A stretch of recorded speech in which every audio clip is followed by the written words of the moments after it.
እያየን ነው በስርዓቱ ከሄድን። አሁን ለምሳሌ ጳውሎስ በቆሮንቶስ መልእክቱ ስትጸልዩ ሴት ልጅ ስትጸልይ እንኳን ትሸፋፈን ይላል፣ ለሰው አይን እንዳታስት ይላል። በብዛት ካየህ አሁን ለምሳሌ ፕሮቴስታንቶች ሲጸልዩ ጡታቸውን ከፍተው ፀጉራቸውን ምናምን አድርገው ይዘላሉ መድረክ ውስጥ። ያ ነገር አሁን በመጽሐፍ ቅዱስ ላይ ይሄ እንደዚህ ብሏል ስትጸልይ እንደዚህ አድርጊ ብሏል ስትል አይቀበሉትም ማለት። አሁን እኔ ሰባኪ ሆኜ አይደለም ይቀርብ እኔ ልጠይቀው። በጣም መልካም እሱን አልከኝ አይደለ? ቤተክርስቲያን ሲገቡ ነጠላ ለብሰው ሲወጡ ጡታቸውን እያሳዩ ልዩነቱን ንገረኝ።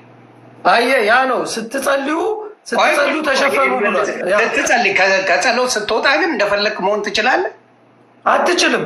የግለሰቡ ጉዳይ ነው እኮ የግለሰብ አይደለም። ማጆሪቲው ከሆነ የግለሰብ ጉዳይ አይደለም። አብዛኛው ማጆሪቲው ሲገባ ብቻ ለማስመሰል ነጠላ ለብሶ ገብቶ ሲወጣ በሙሉ እንደዛ ላይፉ ከሆነ ማጆሪቲው ስህተት ተሰርቷል። ሃይማኖቱ ላይ የተሰራ ስህተት አለ። ሃይማኖቱ ይህንን ላስረዳ ከሆነ አንደኛ እሱ፣ ሁለተኛ ልንገርህ። አሁን እኔ የሚመስለኝ የነበረውና አሁን ያለውን ላስረዳ። እኔ ይመስለኝ የነበረው እግዚአብሔር ምስክሬ ነው የምልህ፣ የሚመስለኝ የነበረው እኔ በመንፈስ ውስጤው ስላልነበረ፣ የትኛው መንፈስ? የጌታ መንፈስ ስላልነበረ ምኑ ይታየ ነበር? የሴቶች ሁኔታ ይታየ ነበር። አሁን ለምሳሌ ቤተክርስቲያን ሲሄድ ነጠላ ያለበሰች ሴት ባይ የሚሰማኝ ስሜት ነበረ። ለምን? ይሄ በተግባር የመመላለሱ ነገር ላይ ስላለ። በመንፈስ ስትሞላ ግን ያቺ ሴት የክርስቶስ እንደሆነ ስለምታውቅ ብዙ አቴንሽን አይሰጥህም። እኔ አሁን ራቁት እዚህ ጋር መታ የፈለገ ብታደርግ አብራኝ እያወራች አላየው። የሚገርም ልዩነት ነው ይፈጥራል። አይታይም። እዛ ላይ ሆነው እንደፈለገ ቢመጡ እግዚአብሔር ምስክሬ ነው የምልህ የሚያሳይ መንፈስ ኮምፕሊትሊ ይለያል። በፊት እኮ አስታውሳለሁ አንዴ እጄ ነበር ቸርቻቸው፣ አረሰውም ቀይ ቀሚስ የለበሰች አረሰው። ለምን? በመንፈስ አልተላለሱ። ቀይ የለበሰች ጥቁር ያደረገች ከውስጥ ቀይ ቦርሳ ይዛለች። ጫማዋ ጥቁር ነበር፣ ቀይ ዋንቱ ትንሽ የተከፈተ ነበረ። እጇን ይዘህ ጸልይ ስባል እኔ ሳይ የነበረው ወተት ቤቷን ነው። አልዋሽህም። ለምን? በመንፈስ ወተት ቤቷን እንደዚህ አሁን ግን ብትለኝ በመንፈስ ስላለው ትዝ አይለኝም። እሱ ነገር የሚታሰበኝ መስቀል ላይ ያለው ክርስቶስ እኔን ያዳነኝ እና ልዩነት በመንፈስ ስትመላለስ እና በስጋ ስትመላለስ ኮምፕሊትሊ ይለያል። ትክክል ላይ ሆነ። በመንፈስ ስትሆን ትለያለህ። ለምንድን ነው ታዲያ ብዙ ቄሶች የማይስቱት? ጸበል ሲያጠምቁ ሴቶች ራቁታቸውን አይደል ጸበል የሚያጠምቁት? ምንም አይመስላቸውም ቄሶቹ። ለምን? በመንፈስ ስለሚያጠምቁ ማለት ነው። ስለዚህ ለምን ሆነ ለእኛ ጉድ ሊመስለን ይችላል። ራቁታቸውን ነው የሚያጠምቋቸው ሴቶቹን። መቼም አይደለም አትለኝም። በመንፈስ ስላሉ ሲያጠምቋቸው ምንም አይመስላቸውም ቄሶቹ። ዳድቡ ይዘዋል። ስለዚህ ልክ የጴንጤ ሲሆን ግን አይቻልም፣ የኦርቶዶክስ ሲሆን ግን ይቻላል የሚል አይነት አስተሳሰብ እኮ ነው አሁን ያለው። ጥያቄ የጠየቀው ወንድሜ ያ ከነ መለመለዋ እኮ ነው አይደል የሚያጠምቁት።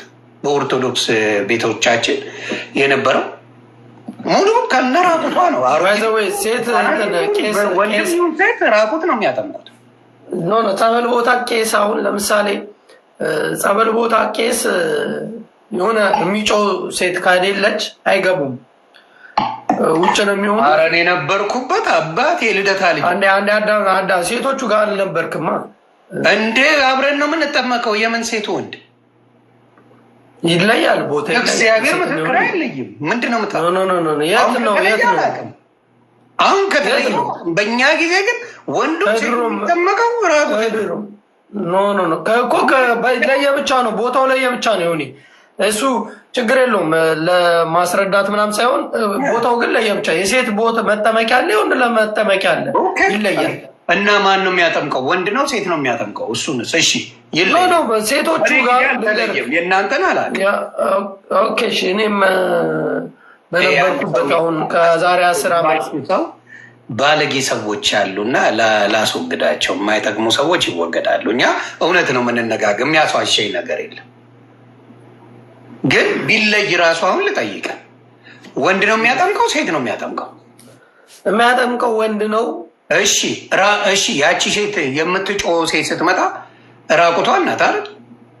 ያ ዩ ቴል ሚ ቄሱ ራቁቷን ነው የሚያገኛት። ሌላ ስሜቱ ይቀሰቀሳል፣ ስሜቱ ይነሳል ነው። ለምን እንደዚህ የለም። ግን ለምን እኔ ያልኩ ምንድን ነው የጠየቅኩን ጥያቄ አልመለስክልኝም። ወደ ሌላ መስመር ወሰድከው እንጂ ብራዘር ለምን ወስደዋል? የጠየቅኩት ምን መሰለህ? ሲሆን አይቻልም እያለ አይደለም አላልኩም።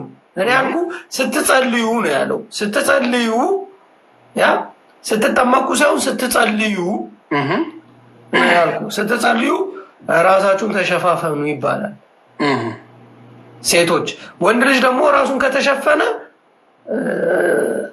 ወንድ ልጅ ራሱን እንዳይሸፈን ይላል። ሴት ልጅ ግን ራሷን ተገልጣ ከምትጸልይ ከሆነ እንደተላጨች ይቆጠራልና ራሷን ትላጭ ይላል።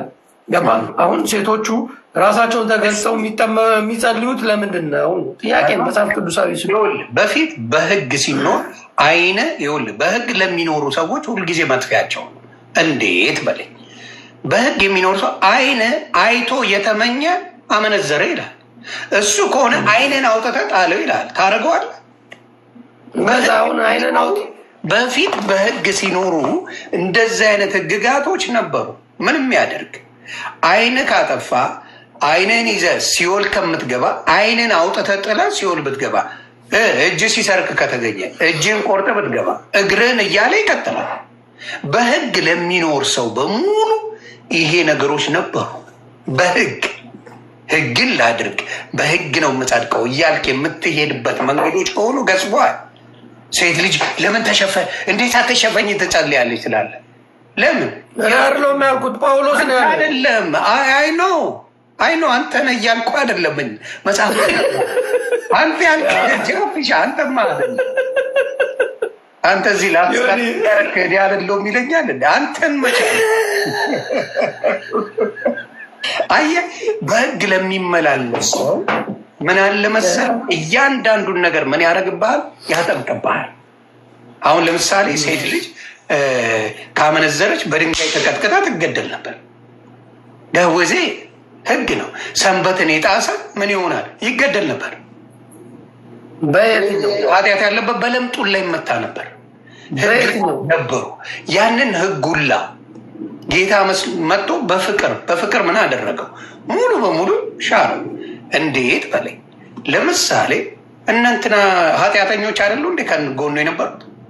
ጳውሎስ የተባለው እኮ ጌታን ሲያሳደ የነበረ ነው። ከ13 ላይ መጽሐፍ ቅዱስ ሳውል ሆኖ ሲያሳድ የነበረ ነው። ኃጢአተኛ የነበረ ነው። ትልቁን ለጌታ ክብር የሰጠው አይደል? ስለዚህ በህግ ቢሆን ኖሮ ይሄ ሰውዬ እንዴት ጌታን ከጌታ ጋር ይህን ሊጽፍ ቻለ ትላለህ? ወይም ደግሞ ሌሎቹ አሳስጋሪ የነበሩት ኃጢአተኛ የተባለ ማቴዎስ ነበረ በህጉ እንትን የሚል ነበረው። እና አብዛዳ ግን እኮ ዮኒ ብራዘር፣ አሁን አንተ ያልካቸው እንዳለ አይንን አውጥተህ ጣል ምናምን ራሱ ክርስቶስ እኮ ነው የተናገረው በቃሉ አውጥቶ ምን አለ ራሱ። አዳምጠኝ ቆይ፣ ራሱ ክርስቶስ ነው ስለ ድሮ ስለ ሙሴ ህግ እየጠቀሰላቸው አታመንዝር ይላል አለ።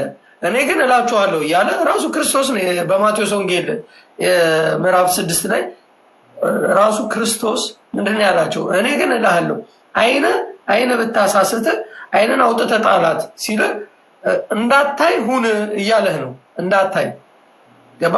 ለራስህ እንድትገዛ ነው። ገባ? እጅ ቢያሳስት እጅህን ቆርጠህ ጣለው። መላ ሰውነት ገሃነም ከሚገባ አንድ እጅ ወድቆ ቢቀር ምንም አይመስልም ነው የሚለው። ትምህርቱ እንደዛ ነው። እኔ ጥቅስ ይዣል ዞር የሚያልኩ ጥቅስ ማንጠልጠል ስለማልወድ ነው። ሙሉውን ግን ለመረዳት ስለምፈልግ እየደጋገምኩ ነበር። ስታነበው ይገለጣል። ጥሩ ነው። በጣም ብዙ ነው ያነበብኩት። ደጋግመዋለሁ ዮኒ። ያ ግን ነገሩን የምነግርህ ምን መሰለህ፣ ወደዚህ ቆይ ላስተካክል። 613 የሙሴ ህግጋቶች ነበሩ።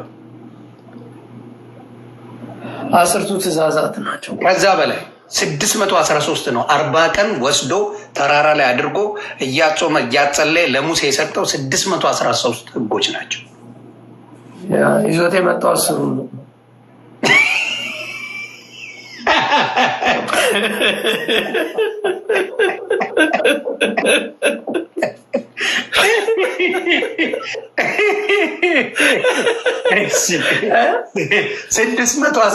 ሰው እየሳቀ ነው መማር ያለበት እና በህግ አሁን 10ሩን የሚያከብር አለ።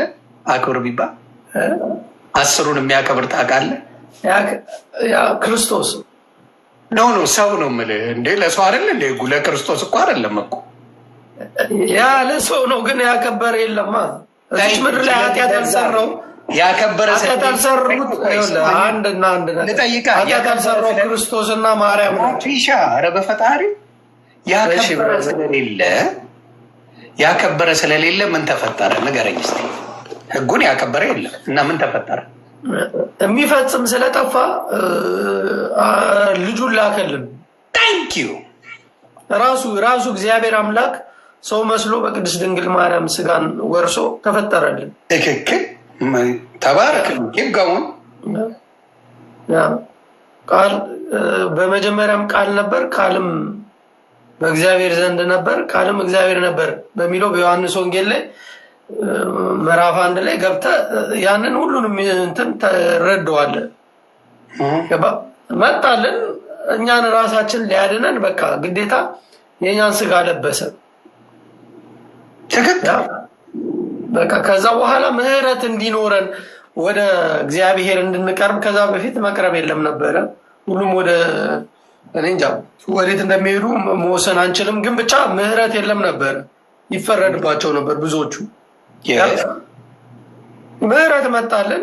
ያ በማኑ ስለዚህ በክርስቶስ ተባረክልኝ። አሁን እያልክ ያለው በህግ መጽደቅ ስለማንችል ክርስቶስ መጥቶ በሱ ዳንን እያልከኝ ነው።